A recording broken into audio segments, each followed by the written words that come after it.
Thank you, Emily. My name is Christina Holloway. I'm the Career Services Coordinator here at the college. Thank you so very much for joining us today. We are very appreciative and we're excited about this platform and the opportunities it will afford our students. Um, we see the ease of use for you as an employer, also accessibility for students, and it will allow you to be able to assets a- access various student populations with the various projects that you'll be able to partner in crafting with us. So at this time, I'd like to hand it over to Emily Kravitz, and she will be introducing this topic to us and explaining more about micro-internships. Perfect. Thank you so much, Christina, and thank You're you to the Trenholm welcome. State staff for having me come and speak with you all today. Again, my name is Emily Kravitz. I'm the Employer Engagement Specialist here at Parker Dewey. My role is to work with employers just like yourself, answer questions, help you get started in our platform, help you understand how this fits into your early talent recruiting needs, and certainly be a troubleshooter if you need it as you're ready to get started with posting. It is our privilege to count Trenholm State Community College as one of our 800 partner colleges and universities. So again, a special thank you for the chance to speak today. One thing I do want to note before I get too far into the presentation is that this is very much focused on our employer population and helping employers make better hiring decisions based on real-time candidate engagement and skills data so that you can build relationships with individuals who could be future summer interns or full-time hires or other parts of your team. So today we'll make sure we're going to cover an overview of what a micro-internship is, why it works, and how we can introduce this to your organization. We'll spend about 30 minutes talking through these topics, but yes, I am recording this for you all, and we will send you the recording and the slides afterwards. I also welcome the chance to post any questions in our chat box, and I will do my best to keep an eye on that and answer them as we move along. All right. Okay. And if you're not able to see my screen, just Christina, please let me know. But I'm assuming everyone can see my screen still, and I'm moving along. So we are going to cover how companies are starting the recruiting season now with a pipeline of candidates that can align to your goals. And to be clear, this is the opposite of the stacks of what we call one-click applications. But these are really applicants that are actually excited about your organization and are choosing to apply.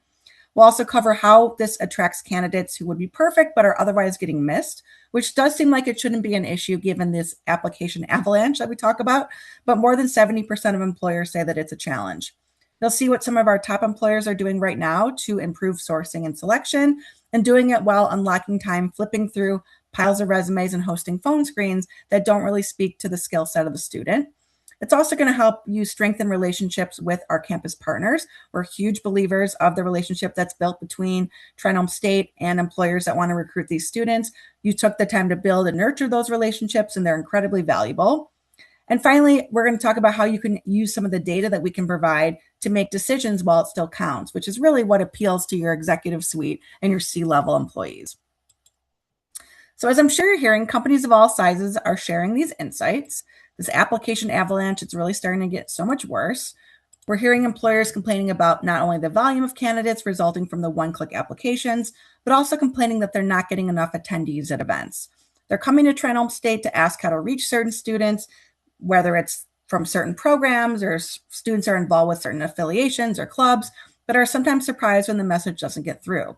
We've been hearing about attacks on early college programs. Just look at what we're reading about in the media. Are students job ready? Do they have the skills that are needed for tomorrow's workforce? Hiring managers are getting frustrated. Should young people even go to college? And how do we respond to that?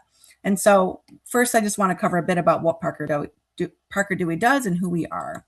So as a quick background, we've been around now for almost a decade. Since our founding, we've been 100% focused on addressing these challenges. We focus on creating real experiential recruiting opportunities for employers to engage prospective students and use a skills-first framework to see them in action. I want to make clear that we're not a staffing firm and we're not a job board, but this experiential recruiting approach is time-tested and proven. We've improved it to make it accessible for early career hiring. And really, we've removed all the friction, the paperwork, and hassle that would normally exist, which really makes it easy for you to capture the data and respond to changing needs. And this platform does collect a ton of data. And so data that can help you improve early career recruiting, and it really can't be found anywhere else. So let's dig into some of the challenges that we're addressing. Okay, so how do employers use Parker Dewey? And so really it's being used throughout the entire recruiting cycle, making sure that they're getting the most out of their campus visits, both before, during, and after events. We know that companies want to have access to students, and so you do invest time and energy and money sometimes in joining your university and college partners on finding ways to connect with students. Also, after you have these events, how do you keep candidates warm afterwards? Or even when you do make an internship hire, maybe you're extending an offer to them at a career fair, but then they're not starting the internship with you until several months later over the following summer. What can you do to keep the candidate engaged with your organization? And what are you doing if you can't even get to campus this year or historically haven't recruited from a school or spent a lot of time building those relationships on campus?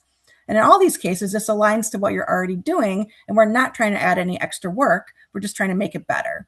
Or maybe you're a busy professional with too much on your plate and not enough hours to get it done. You may also be a small business or an organization that doesn't currently do a lot of campus recruiting or really participate in a career fair or things like that that take place on campus. And so maybe you look at Parker Dewey as a means to bring college students on for short-term projects to help cross some of that busy work off your list. I was just talking to a nonprofit earlier this week who's going to be bringing on a micro intern to help them with their annual fundraising event. They will be focusing on helping to put together the actual program, the physical program that the nonprofit will be using for their event. They're not going to be getting access to internal data, systems, client lists, donor databases, or anything like that. They're going to be able to work on these projects independently of that. And they don't necessarily have a full-time hiring need, but they need help getting the work done. Parker Dewey can be a really great use case in that situation. So what are micro-internships? So as I said at the beginning, this experiential learning approach is time-tested and proven. We've improved it to make it very accessible for employers. And so we've done it by pioneering what we call micro-internships. These are very short-term projects, typically 10 to 40 hours worth of tasks. They don't require a ton of onboarding or training. They're really great for times when you're like, I really need help crunching this list, or I'm doing a competitive analysis, or I'm researching if I should be on TikTok or Instagram. I just spoke with an organization right before this webinar today that's looking to do just that. So we took the paperwork hassle and other friction out of the way so that both parties can move forward seamlessly. But again, in short, these are very bite-sized experiences that are both engaging to students, driving them to want to learn more about your organization, and also keeping them engaged after they've shown the interest. It also allows you to see their real skill set and abilities in a way that's not captured on a resume and before you invest a bunch of time in setting up phone screens with them. This is what feeds our Parker Dewey platform and plugs right into your process without adding to your workload. As you can see, the investment for the projects posted is pretty small. It's typically less than $600 a project. We ensure that students are paid for their work. The student also remains on our books the entire time. There's no need to share access to your internal, again, databases, client lists, passwords. We're not asking for that. We will work with you individually to help you scope projects so that this can exist outside of your inner workings. I'm working with an employer also who has his own small business. This just also comes to front of mind. He knows that social media would be a huge benefit for his product, but he has really no idea how to get started. And so we helped him scope out 2 separate micro-internship projects to help support these needs. The first is going to be more of a research project where he's going to the student will investigate best practices in using different social media platforms and how they would apply to similar small businesses in his space.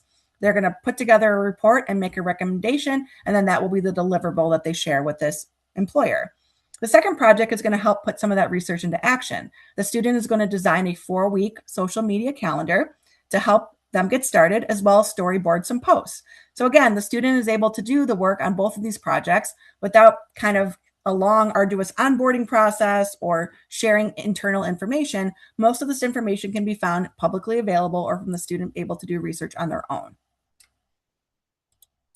So when you're getting help on a project, you're also getting insight into our candidate intelligence platform. This shows you what some of the data looks like in the system for when employers are looking to go beyond the individual assignment to leverage it as a key part of the recruiting effort. So this is going to help you build better relationships with students. You're also able to get insight on their skills, helping deepening this relationship that you have, and really understanding the cost per hire and who is applying, and helping you get the most out of what you're doing when you're trying to engage early talent, or if you're trying to build relationship with this particular school. And in this environment, that's really key. So maybe you don't have a project top of mind, but you know that you're going to be hiring for an entry-level data marketer role. If you send us a job description, one of the things that we'll do for an organization, as I mentioned, is that we'll take your job description and we'll sort of unpack it. We're going to craft a micro-internship based on taking some of the key points from the job description to come up with a project idea. You'll notice that you aren't sharing information or access to your systems. The student can do this type of work on their own. You're now getting insight to their skills and the skills that you have required for the position, like data analytics, intellectual curiosity. So you can post a micro-internship in 3 easy steps. It's really easy. We removed as much of the friction as we hope to, but pick who you want, the work gets done. So the first thing, as I mentioned, you send us a job description for an existing role, be it a full-time or an internship position, and then we'll work with you to scope out a project based on your needs. If you don't have any existing or open role, and that's not a problem, remember micro-internships are also really great to help you get things off your list. Give us an idea of what you're thinking of, maybe some bullet points or some ideas, and then we can take it from there to help come up with some projects for you. Obviously, we will send you the projects to review before anything goes live, so we keep it in draft form until you're ready to go. We will help you get that project posted. I'm always available. You can feel free to reach out to me directly, and I'll share my contact information at the end of the presentation. It really just takes a few minutes to get going. Once you've done it once, you probably won't even need my help anymore, but I'm just reminding you that I'm here to support your needs as you're getting ready to post. From there, once a project is live, students will start to apply. You'll be able to review all the applicants and make your selection. If you do want support on what student to select, if you get a bunch of applications and you're not sure where to go, I'm more than happy to work with you to help you make some recommendations on that as well. I do want to point out, though, that you're only going to see the students who apply. So again, it helps cut down on the hassle and the time. You're able to, make a selection quickly, but we also create a little what we call friction for the student, and that is intentional. The student will have to proactively apply. They're going to have to answer some application questions that you put out there and kind of put their best foot forward. This is important because, again, you're only seeing students that are actively interested and are taking the time to make an effort. So ensuring success once you do select a student, I do recommend scheduling a brief call, like a 15 or 20-minute call, to sort of kick off the project, put a face to the name with the student, go over some of the expectations, and kind of discuss the deliverables. Then from there, the student will get to work. You are not managing them on a day-to-day basis. Most of these projects can be completed remotely, although the student is welcome to be on site, but it's not a requirement. But they're often able to complete these projects on their own time within the deadlines of when you're looking to have their deliverables turned into you by. You'll get a chance to review their work once the project is due, and then we'll also ask you to review their work in the platform itself.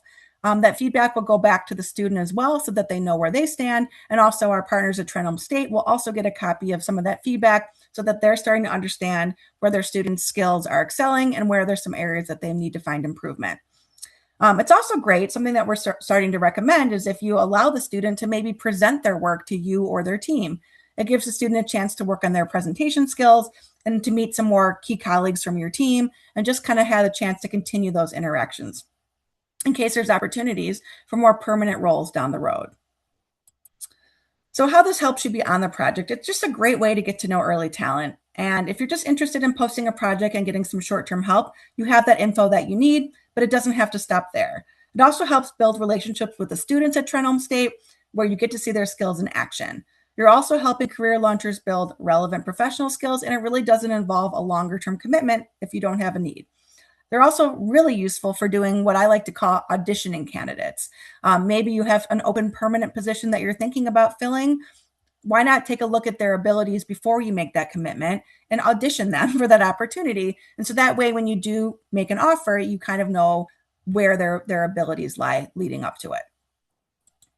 Parker Dewey is really a great resource for companies of all shapes and sizes. They can be well-known brands where there's no shortage of applicants, but maybe those companies are struggling with too many applicants and need a way to cut through the noise. Or maybe they have uncertainty about what's happening with recruiting goals for the next year. Parker Dewey is also great for a smaller or less well-known company that's hiring. Maybe they don't have the resources of a large consulting firm to be everywhere on campus, and so maybe they don't have the brand recognition that some of their competitors have. They're also great for smaller organizations as well that are just looking to get work done.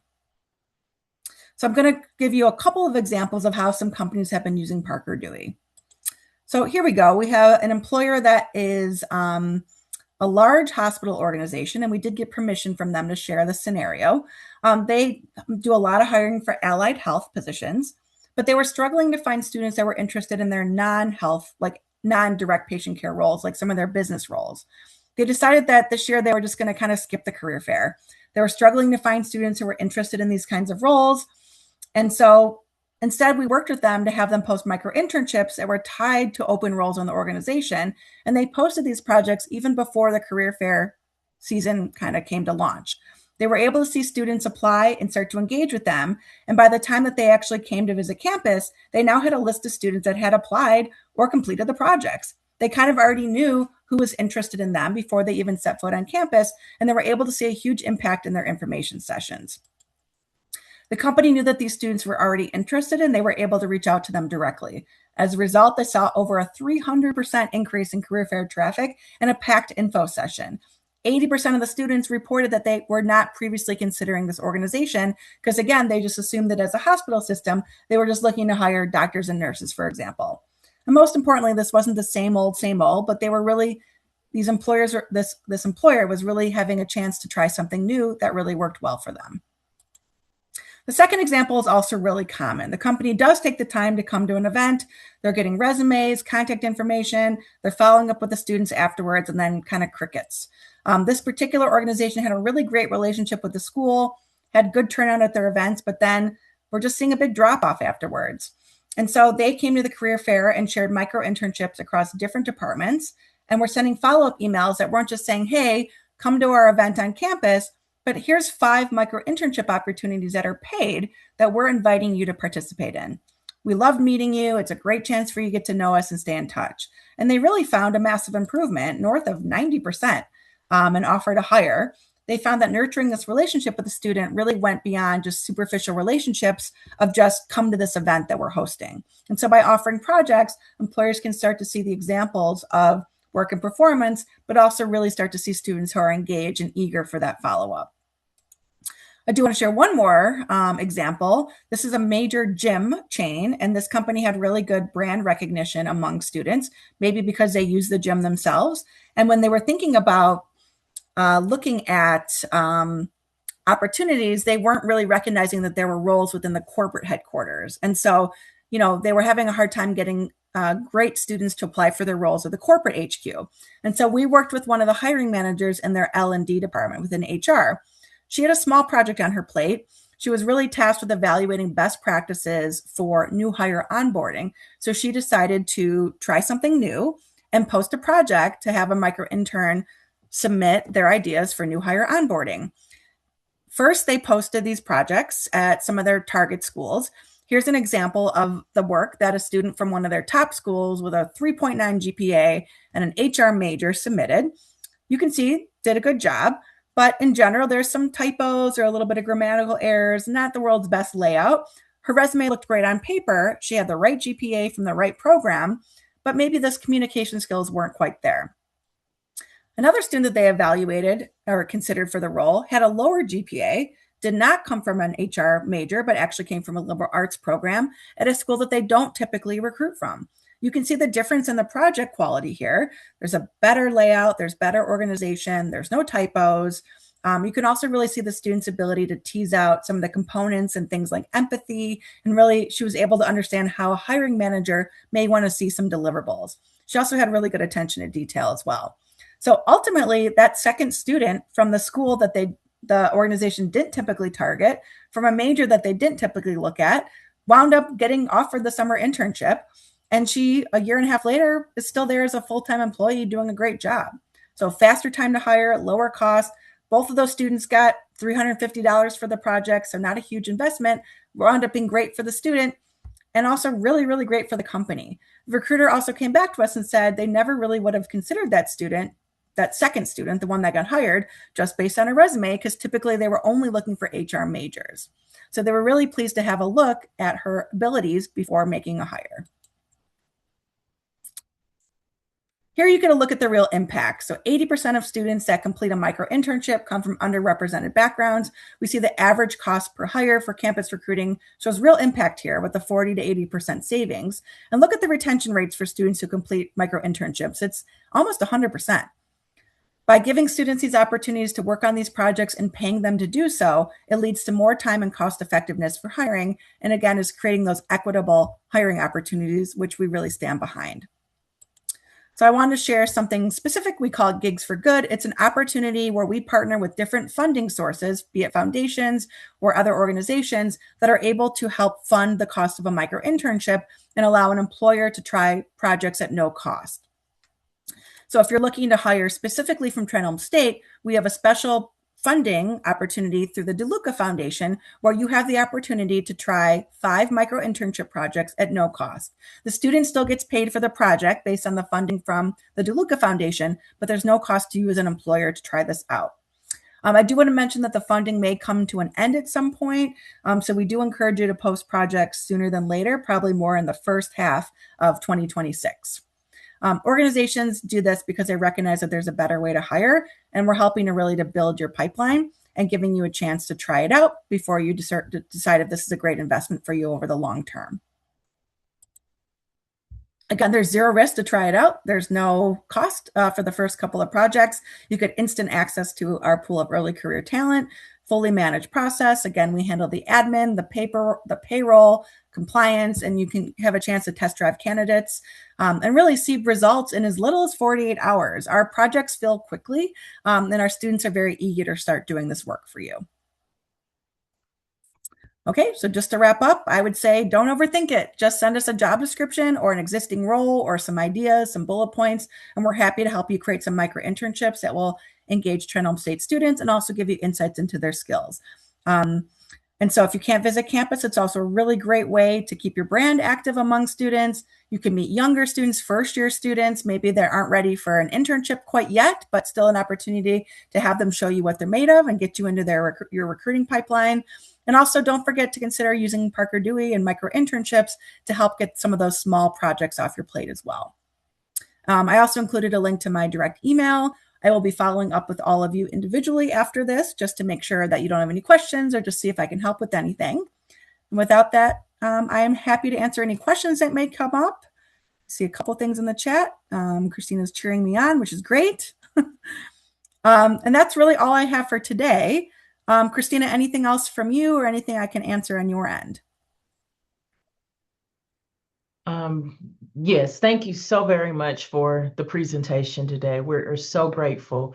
As far as what you've shared about the 5 basically free opportunities, projects, is it per employer?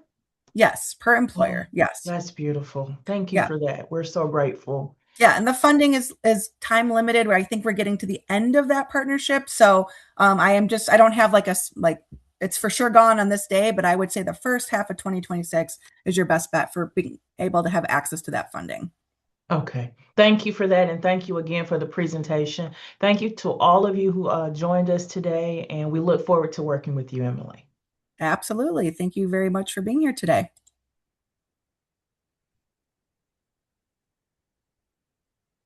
Oops. Okay.